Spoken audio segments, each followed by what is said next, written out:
Wish you were one of those influencers with raving fans who binge on your every word, consume all your content, buy everything you have to sell, and demand even more? Then stay tuned while Authority Magazine columnist and BuzzFeed contributor Tracy Hazard shares strategies, tips, and tactics from top videocasters, podcasters, authors, and social influencers on creating that bingeable factor. Now, let's join Tracy as she explores how to rise above all the digital noise with the binge factor. Hey everyone, welcome back to The Binge Factor. I'm Tracy Hazard and I have Ben Albert today, Real Business Connections Network, Real Business Connections podcast.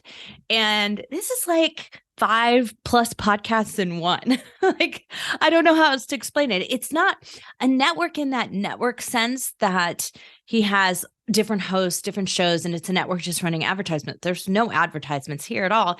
He's running a network of show types together.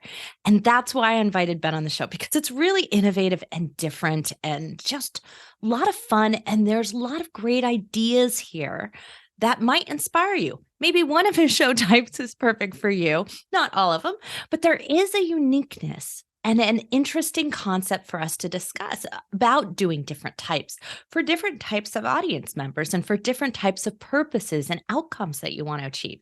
So that's why I invited Ben on the show. But the real reason that Ben caught my eye is because he's from Rochester, New York. And this used to be called the Rochester Business Connections Show. And Rochester, New York is where Tom and I got married. Well, we got married in a little town outside of it called Pittsford, New York. And so my family lived there for a while I was away at college. And I just have such, fond memories of upstate New York. It's kind of it's a small city, really educated city with lots of universities and hospitals, and Kodak and Xerox used to be there. Or I guess they still technically are, but they're not as big as they used to be in terms of employment. And so it just has this kind of nice, intellectual metropolitan feel, but with these cute little suburbs all around it. So he caught my eye just because of that. And the more I got to know Ben, the more I thought, okay, this is a guy who we really want to learn from. So Ben's the owner of Balbert Marketing. He's also the curator of the Real Business Connections Network, where he hosts 5 podcasts in one. He's an underdog, but a now successful entrepreneur, and is passionate about helping other underdogs achieve their dreams. He's on a mission to actually move the needle on 1 million lives, one conversation at a time. And I cannot stress enough that you're not only going to want to listen to Ben today, but you're going to want to go check out his show and hear some of these things that we're going to talk about. So let's talk to Ben Albert, Real Business Connections podcast. Ben, I'm so glad to talk to you and glad to have someone from the Rochester region, which I have, as I mentioned before, a really warm place in my heart for, even though it's a really cold area. Rochester, New York, baby. Tracy, I'm excited we connected, and I'm really looking forward to this conversation. Good. So what I found so interesting about your show is that you have dove deep into the podcasting ecosystem. You have a network. You've got all different types of shows in there. You're using them in playlisting. But I want to get to where that first little spark happened. And you said, this podcasting thing sounds really cool to me. Yeah, so we can tell the life story, but I'll go straight to that question. I had already hosted a music podcast for some time. COVID hit. By now it's kind of cliche, but I was furloughed. We were doing I was a sales executive doing video production all across the United States. No travel, no video, no fulfillment, no sales, no Ben with a job. So I had already podcasted in the past and saw the value there. And ultimately, before I started podcasting, I fell into a really dark place. And, my father was a heavy drinker, drug user, and I found myself kind of over drinking and struggling. And I've on and off had that issue a lot of my life. And I took that obsession with partying and music and abusing myself and a little bit of that ADHD and neurosis that I'm for some reason built with, and just took all that energy and transported all of it into starting a podcast, launching a podcast, in starting my first over official business during COVID.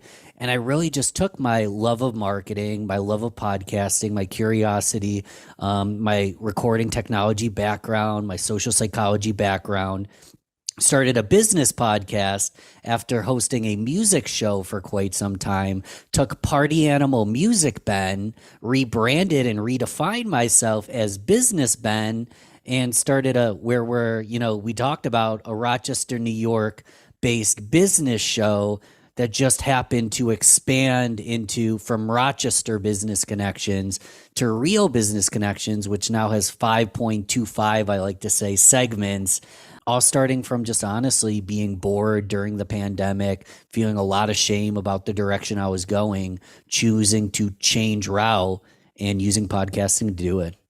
But you had kind of an inkling that podcasting fit you because you'd already been hosting this show already. What was your favorite part about the music show? I like to get into places for free. It's that simple. It's the connections that it makes. So it makes sense that you would have real business connections because you're still trying to get in good, right? The show is called Rochester Groovecast, groovy music, and it's a podcast. And I started it because honestly, I felt like I was a consumer and not a producer. And in the entertainment industry, it's built on consumption, no judgment. But I was going to music 3, 4, 5 times a week. As we're recording this, I'm going to New Orleans like this week. I'm going on a road trip. Huge music advocate, but I wasn't adding any value to the existing landscape of Rochester, New York music. I was a consumer, but not a producer. And I kind of knew I could get into places free if I was like a publicist and journalist. So that's something I did on the side for many years before I ever started my firm. And it was just one tiny way to niche down on something I'm passionate about, add value, and meet great people while doing it. This happened to me because I when I first started my very first podcast, it was a geeky podcast on 3D printing. The audience has heard that one before. And I was constantly invited to events for free and getting in. And I was like, wow, this is really cool. Like I don't have to pay for any trade shows or anything anymore. And I went to one in the blockchain community in LA and I paid for the ticket.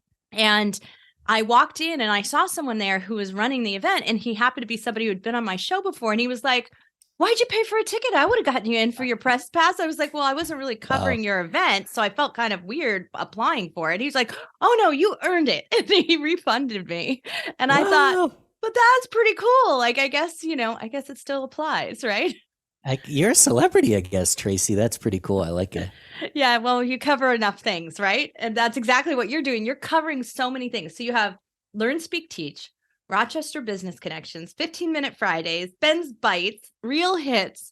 I love that you've sort of expanded into so many different segments. You've really given a way for your audience to find something that fits them, that they want to consume. Yeah, and I'll go through. Do you want me to go through all of them? Like please. The one that isn't even on that list that's kind of new is the ABC Lunch Break Live, and it's me and 3 of my friends.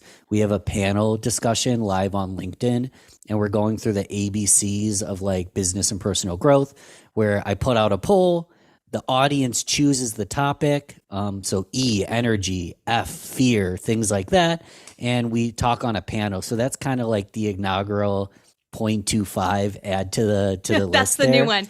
I love it. But the super short version, I started Rochester Business Connections because I was in Rochester, New York, and I wanted business connections.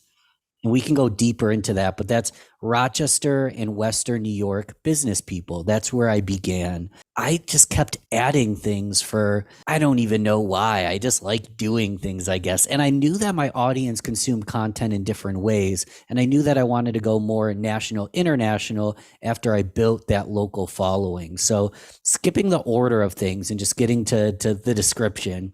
15-Minute Friday is easy to implement business tips for busy people. So that's something quick, actionable that you can consume in approximately 15 minutes. Ben's Bites or solo episode, more thought leadership monologues where I just talk about whatever I want. Learn, Speak, Teach is my international show. It's the exact same show as Rochester Business Connections, but instead of local long form conversations, it's national international long form conversations. And Real Hits is something I don't really see anybody doing, but it's where I rebroadcast other podcasts on my feed. I'm just one human. I have great guests, but I want more voices. I want more formats. I want more personalities. I want more insights and guests. So that's a way where I can take other podcasters, maybe one of your listeners, if they make the cut, if they want to submit. I take other podcasts and no like fee or like there's no like fine print. I replay it just like any TV network replays reruns. I replay reruns of other shows so I can bring more voices to my community. So it's kind of holistic. I know that's a buzz term, but I try to tackle. I want to say right there to my audience, this is not a real rerun by my definition, because I always yell at you all when you try to rerun the same episode you've already played before. This is not a rerun because Ben's running it in his feed. It never ran in his feed before. It's new to his subscriber. It's not a rerun to his subscriber. So this is perfectly acceptable. In fact, it's much preferred. This is a great way to get cross promotion on shows.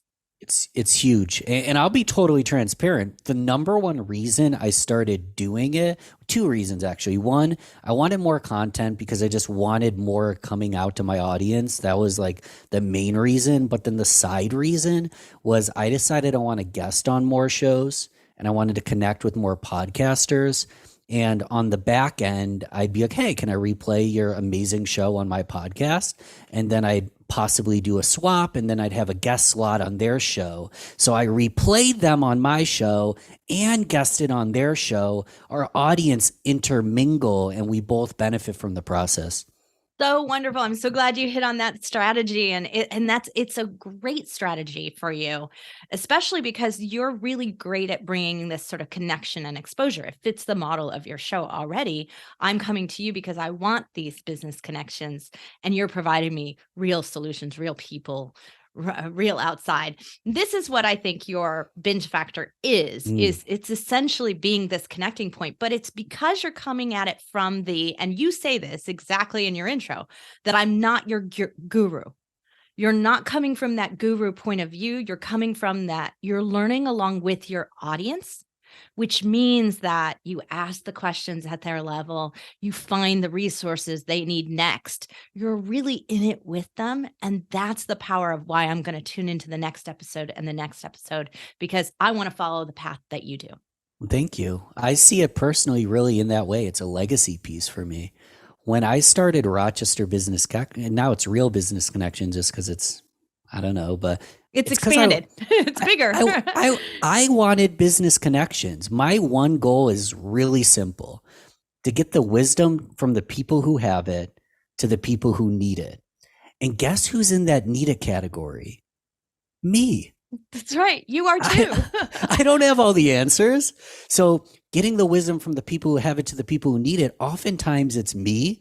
And then it's my listener that's oftentimes just one step behind me in a category or two. And we're all kind of learning together. And I think that's badass. Yeah, it really is.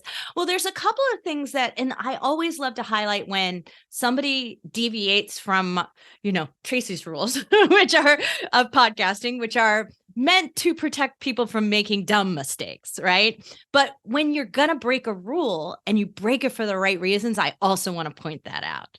And you do a couple of things that I think are rule breaking, but in great ways. Because you have this show that has so many different segments, and you're recognizing that your listener may only want the Fridays, right? 15-minute Fridays. I'm a really busy person. I want it. You need to label the episodes in a way that makes it easy for me to find those 15-minute Fridays, so that I can quickly scroll through and go, oh, listen to this one, as I'm binging it.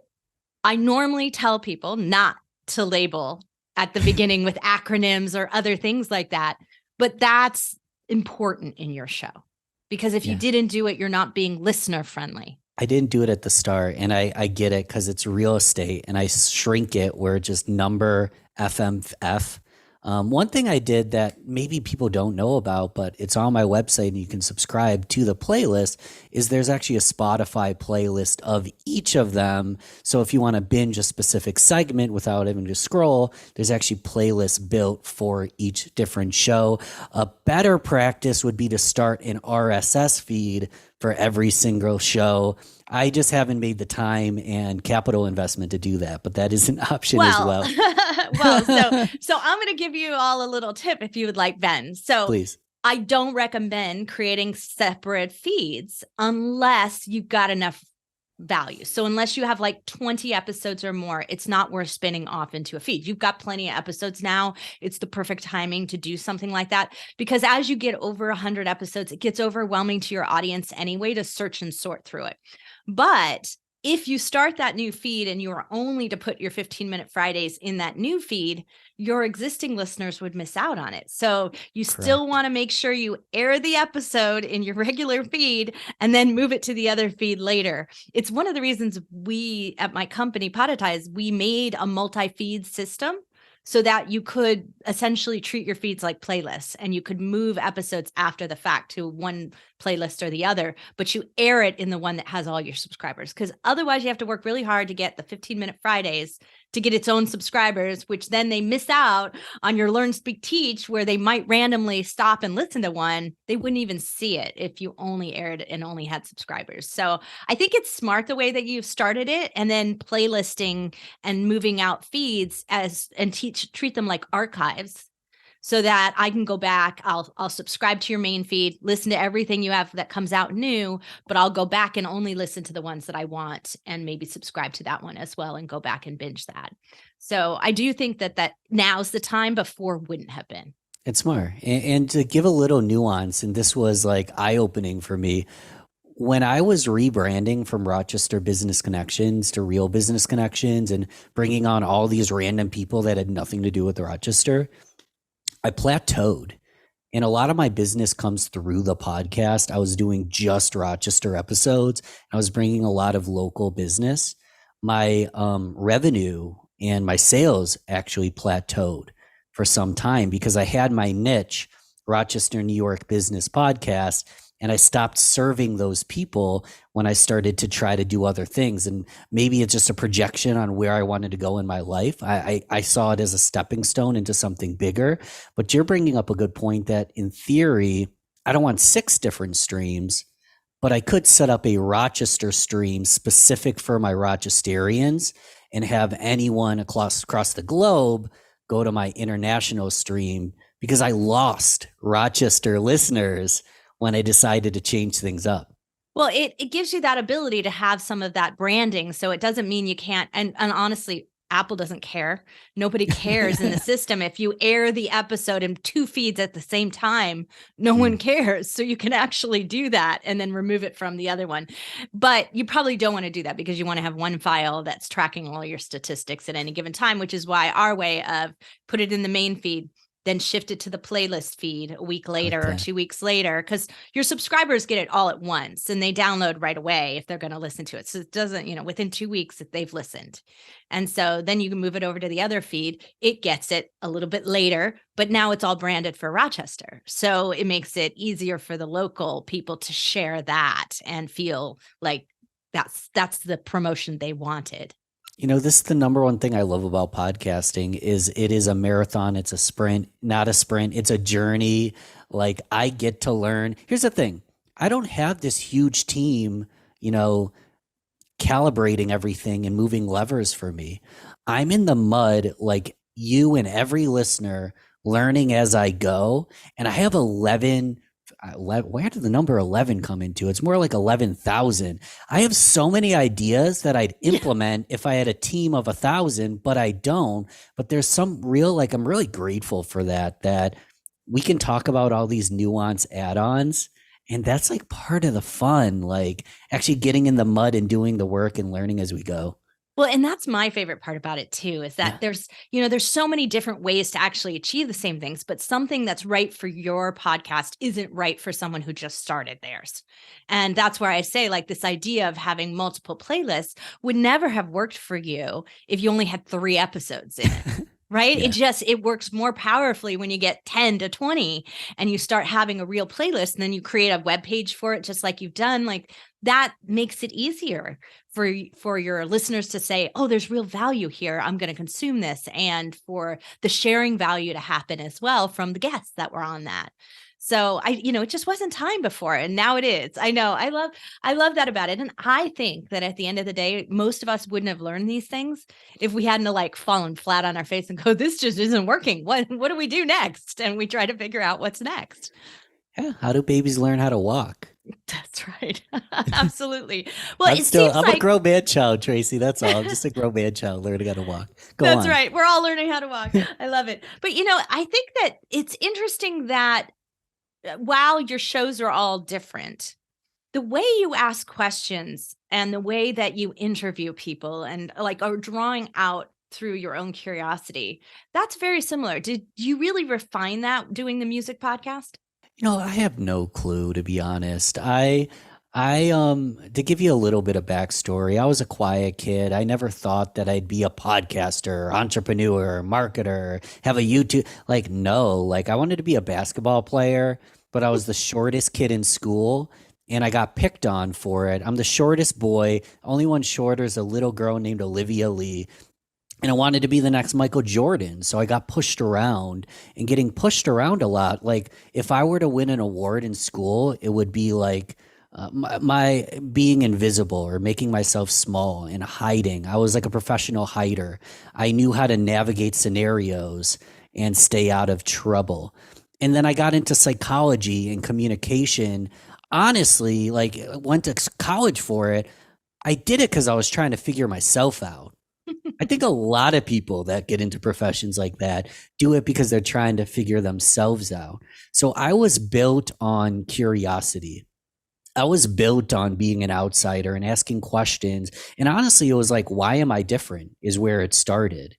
And it's like, how can I own my difference? How can I be better? How can I use this chip on my shoulder, destructive household, like typical things we go to? How can I not be a victim and learn how to use that as a tool in my tool belt to help more people? And it led me into podcasting. So it's like, I don't know where the questions came from.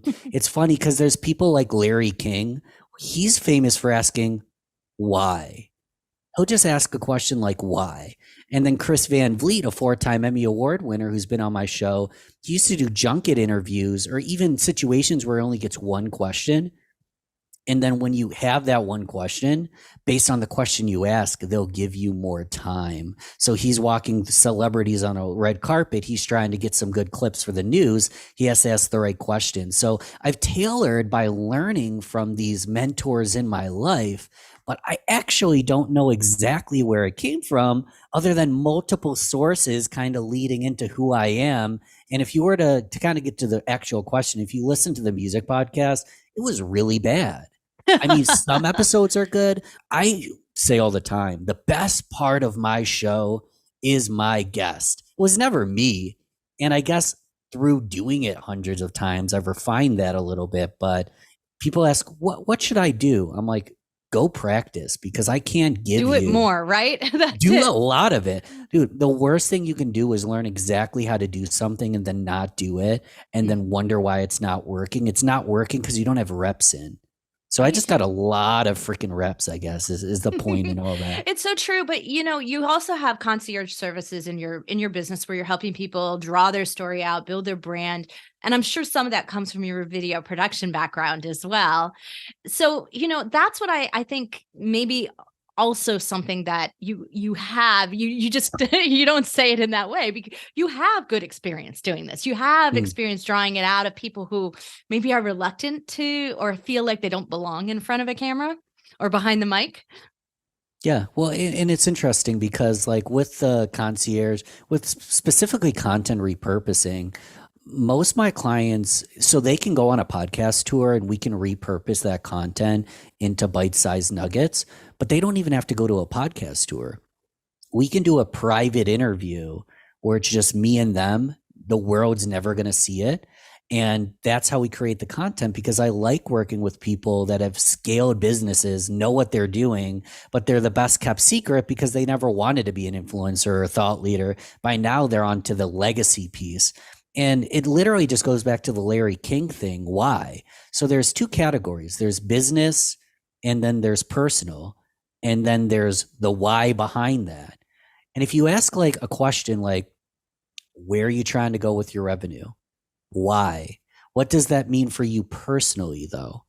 And then they give you some rational reason. You go, whoa, hold up. No, like, how would your life actually change if you were to accomplish X? And then it goes from rational to emotional, and they go, well, I've always wanted to, pay for my daughter's education, and I think this will help me get that there. I want to impact this amount of people, or I've already done so much in business that I have more money than I can spend, but I want to actually help people. That's what you get to, but it's all tackling the business. Like, let's talk about strategy and tactics. Let's talk about the personal. What's the point in all these strategy and tactics? And then let's get to the emotional core on why you actually are doing this. Because I feel like a lot of things we do are just to like, we want to feel cool. We want to feel accepted. We want to feel accepted, but also there's this like everybody else is doing it. So like, I feel like I should, right? And sometimes that's not the right, not the real core reason. That's just the pat answer. And that's the thing. Like, we've done what society's told us to do 99 times out of 100.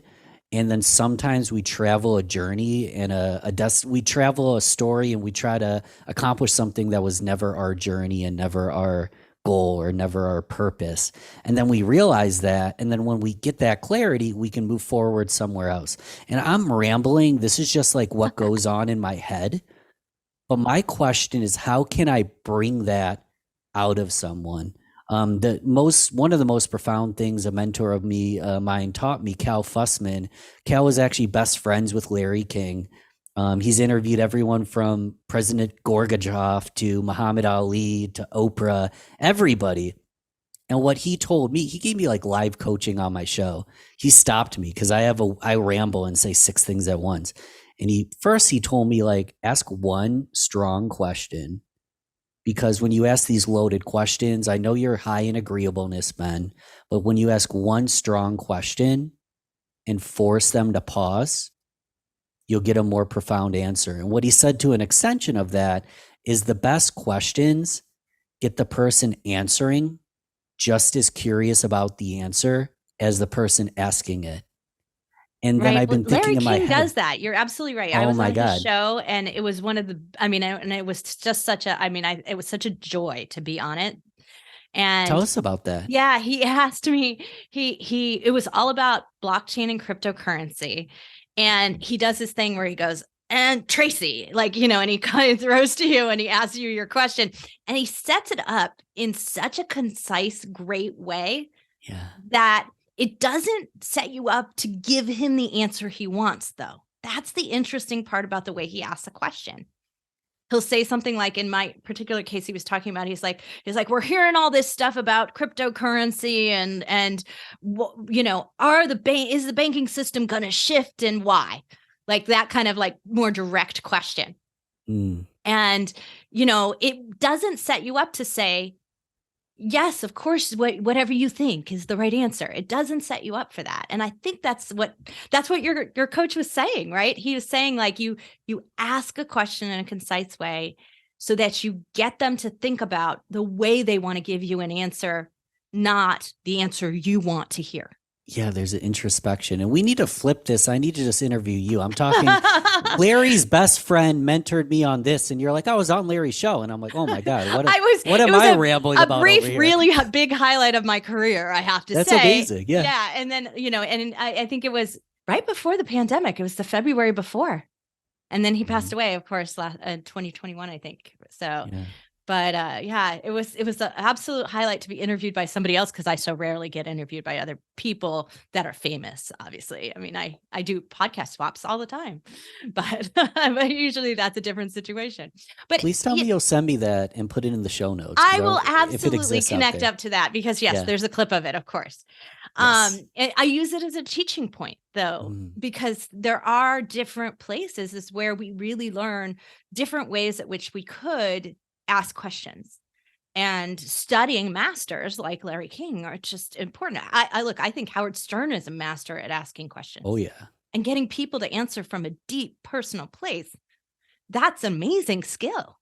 And he wasn't so great at it in the beginning. He learned, right? I mean, we all have to learn. So, well, I love this idea of you having a network. And is the future plan to maybe not be the only host on the network? That's a good question. I have a million ideas. The short version to answer that question and not tell you like 5,000 ideas is I started a business. I called it Balbert Marketing because my name's Ben Albert and I needed to put something on the paper to get my LLC. So that's what I came up with. But in short, the vision is bigger than myself, and real business connections, SEO optimization, and just the ability to type it in aside, it's just a better brand name than Balbert. Like, what's a Balbert? People are like, is it B Albert or Balbert? How do you spell that? I'm like, it's not that complicated, but real business connections can and will be bigger than me. So I don't know what the future holds, but yes, I've got my picture behind me right now. I don't want my picture on the wall the entire time. The vision's bigger than me. That could be more hosts. That could be live trainings. That could be a whole network, like a production agency. That can be LinkedIn training, because that's honestly where the term connection came from. Ben Albert wanted more LinkedIn connections. So I put connection in the title. Like, let's be honest. That's where it came from. So yes, it's going to be bigger than me, but I'm not quite sure what it's going to look like. Well, you're not that early into it in terms of the podcasting space, because you're well over 200 episodes. So that's a pretty darn good track record. But you're still early on in creating, a network, because obviously you want to have much bigger than that. So I think some of the things that you're doing are really interesting, and I want to touch on them and get some tips from you. You have a production background in video area. Tell us a little bit about what makes better video production. What do you think is some of the best tips that you can give us on that side of the use of video for the podcasting? So on the production end, my biggest tip is hire a genius, because you can do it yourself, but you're not going to do as good of a job as a genius.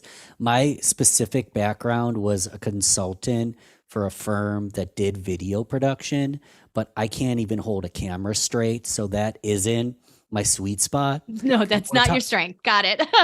But so I do some like editing. I'm dangerous, but I hire someone to save time and do a better job than me. When it comes to the content in the production, I'm all about leading with values. And I used to say them when I was talking, and now it's just embedded, but like growth, connection, wisdom, fulfillment, fun. These are deep integral values in my life. And I can tell 100 stories based on any individual one of those values, because I've thought about it so much. And if you can lead with values, tell a story based around that value, give a valuable insight and or call to action based on what they learned so they can integrate that into their life, you've done your job. And then if there's a way to hold them accountable, that they actually take the information and use it, they'll become a better person. So once you go through a value exercise, it's as simple as Brene Brown has a list, Atomic Habits has a list. Just Google search list of values, circle anything that stands out to you, any of them. Then start cross out half of them, because we want to get to 3 or 5. And then once you have a shorter list, think about from ages like 8 to 13, that's where the neuroplasticity of the brain like grows the most, and we develop who we are way more than any time in our life. 8 to 13, what values were significant in my life, and what mentor stories or sad kind of boo-hoo stories, like antagonist stories, do I have? Because usually the values come from one of two places. Someone who embodies that value to the core, they show you what kindness is, or someone who shows you what the lack of that value is, an antagonist story. And then you build from a place of lack, a chip on your shoulder, and you want to be the superhero that ultimately lives a life in abundance, and you can help people obtain more of that value because you know what it feels like to not have it. Those stories are more compelling, in my opinion. But they leave an impression. They do. And when you have 3 to 5 maximum, and you can write down and just think about the stories that embody those values, tell those stories with an insight. Don't tell a story that is incomplete, because you can't, the masterpiece isn't done yet. So once you have closure, you can tell that story with confidence and gratitude, give someone an action step so they don't have to make that mistake, and then they can go and change their life. So that's more how to create the content. For producing the content, there's a lot of YouTube tutorials, but I'm not afraid to outsource that to someone better than me, because you want that to shine. Or in your particular case, how's a LinkedIn Live working for you? Because I also find, like, this is my thing, is like, if you don't have the budget, then just go for the live, because people are forgiving in the live, right? Like, I'm willing to give you more grace in a live situation, because I've been there, and it's a little frightening when tech goes wrong or something happens, right? Than you are if you expect it to be highly produced.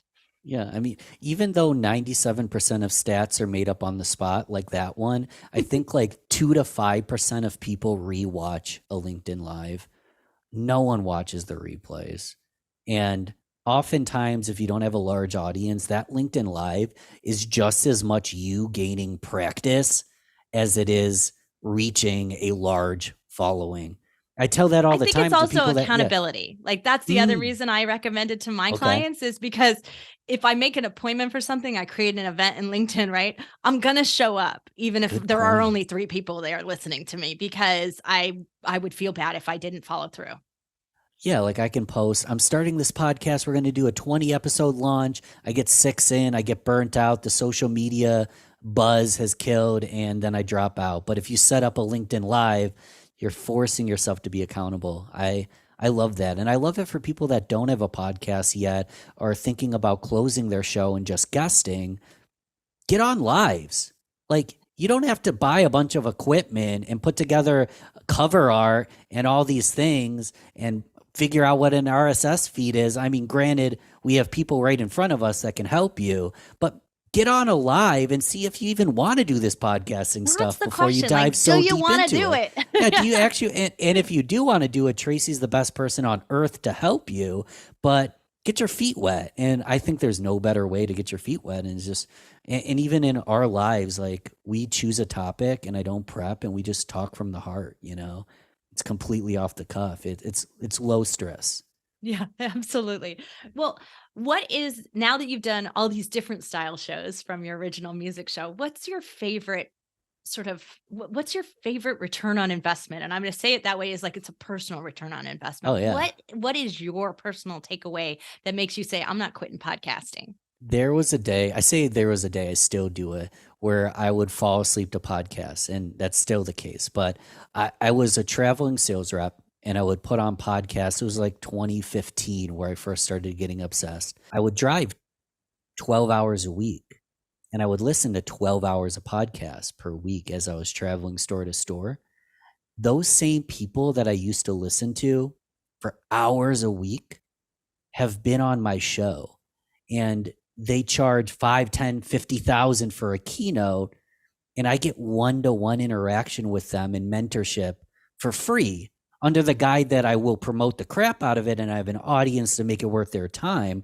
But that blows my mind. The simplest example, and the episode isn't out as we're talking right now, but I just had Jordan Harbinger on my show. Jordan Harbinger is one of the biggest podcasters of all time. I've been listening to him since 2014, 2015. And what's crazy is I was listening to Jordan Harbinger's show, and he had Sarah and Nippy Ames on. They have a podcast, A Little Bit Culty. They were actually in a cult that was right down the street from my hometown, which blows my mind. And they had a HBO series called The Vow. It's called The Vow. It's about Nexium, a cult they were in. They were whistleblowers. They got out. Now they have one of the biggest cult podcasts in the world. And I sent Sarah a DM, name dropped Jordan because he's been on the show. And she agreed to have them come on my show. And this is like my dreams coming. Like, I don't even care if I'm losing money on the podcast. It allows my dreams to become reality because I get to meet the people that I once idolized and now they're friends and peers. That's super cool as far as I'm concerned. It's my favorite part about it too. And I figured with the type connection in your title of your show, that was really the important part. But I'm so glad to hear you articulate it like that. I do. I think that this is the part that I don't understand why you wouldn't give it a try. Look, yeah. I mean, look, don't set up a show. You're exactly right on that. Try a little guesting, try a little LinkedIn Live. Just make sure that this is something of interest to you. But why not try this? Because if I could today, every single week, speak to 30 people, and that's all I had as listeners on my show, but I could speak to 30 people, why wouldn't I do that? What good am I doing my business sitting behind this camera and not talking to anyone? Or if I can go connect to one person that I really wanted to learn from and I really wanted to know, why wouldn't I do that? Which is why Ben is on my show right now, because I really wanted to hear what he was doing and what he was working on. And it is my favorite part of the show is getting to know you and how you're working and what you're doing and what you're thinking about and where your challenges are. So that's my last question for you, Ben. What's your biggest challenge with podcasting that you're, looking for something to overcome? Wow, biggest challenge. I got to think about this one.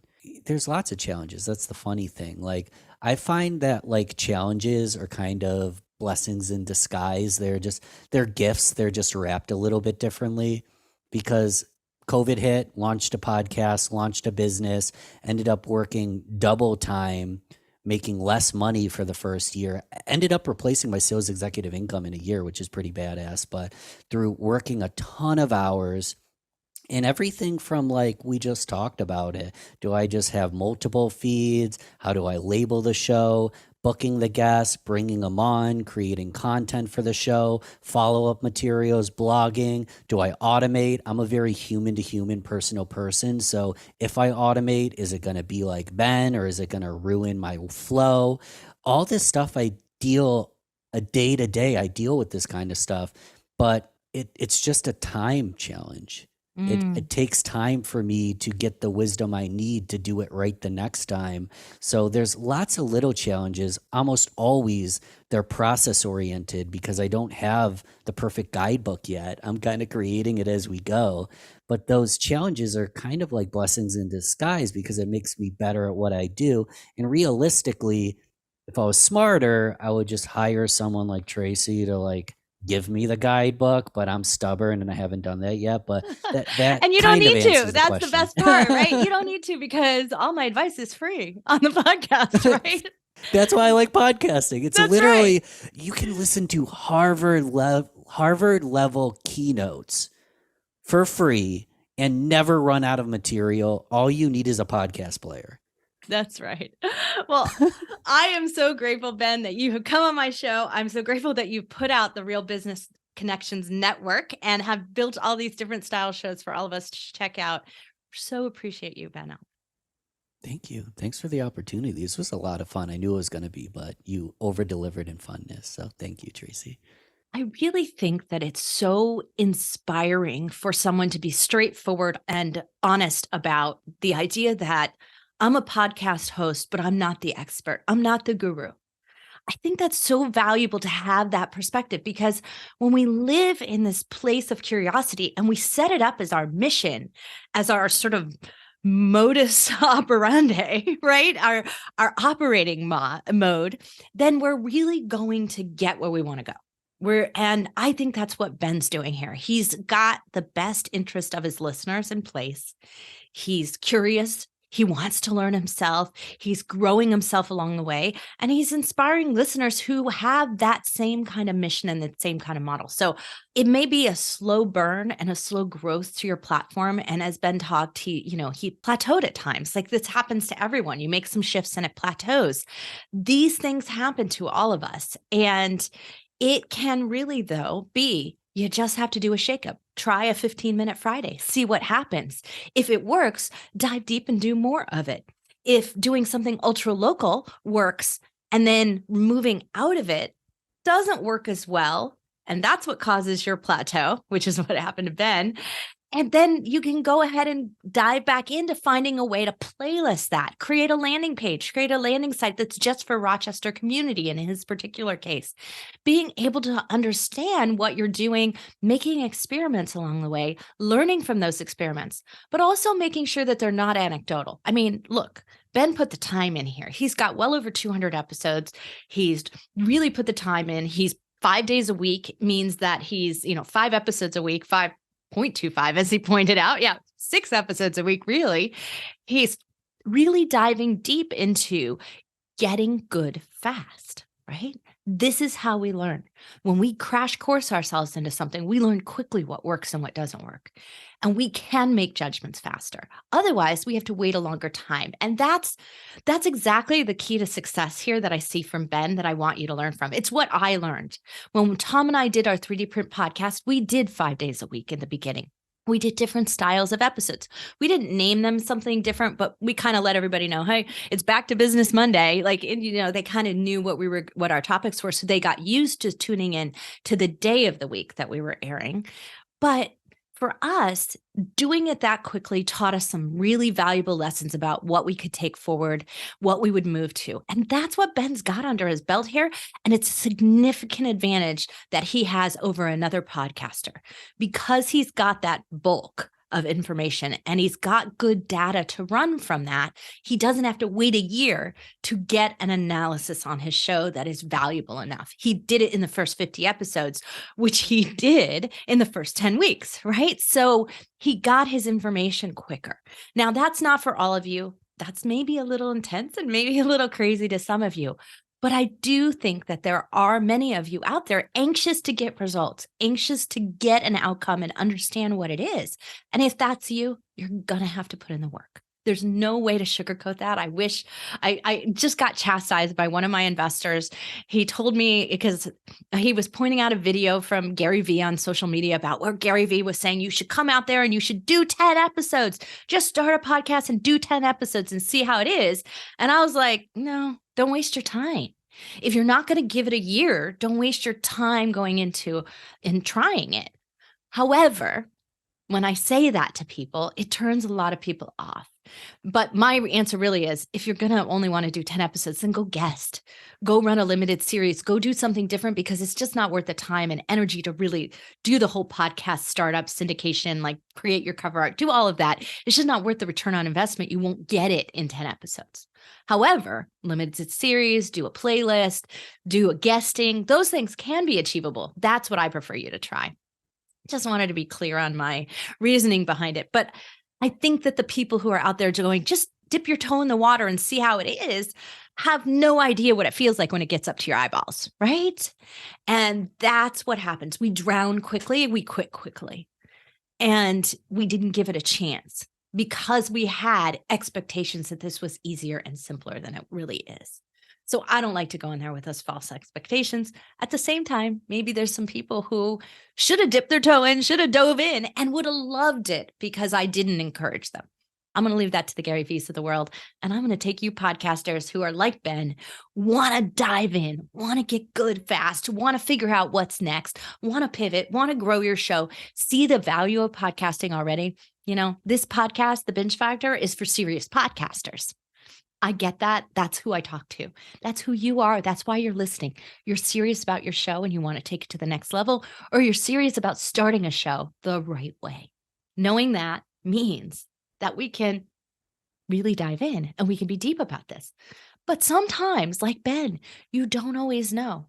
Who's your listeners? Do they only have 15 minutes and they need a fast start? Or are our listeners have different needs at different stages? Some of you only have 15 minutes and you really wish, Tracy, I know you talk fast, but could you talk even faster so I can consume this in a fast way?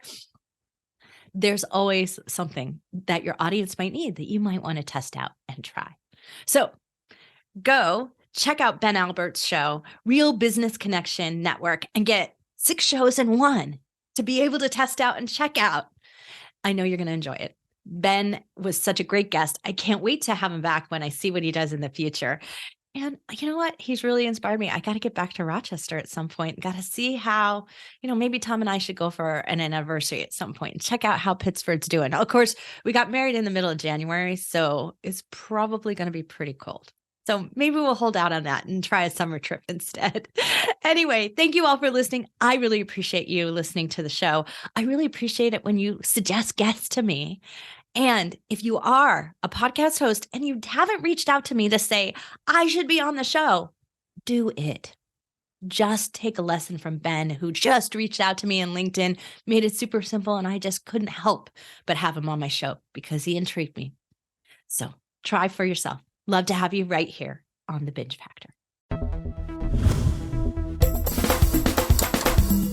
You've been listening to the Binge Factor podcast. For more information on podcasting and videocasting success tips and tactics, please go to thebingefactor.com. And be sure to listen to our other show for podcasters called Feed Your Brand.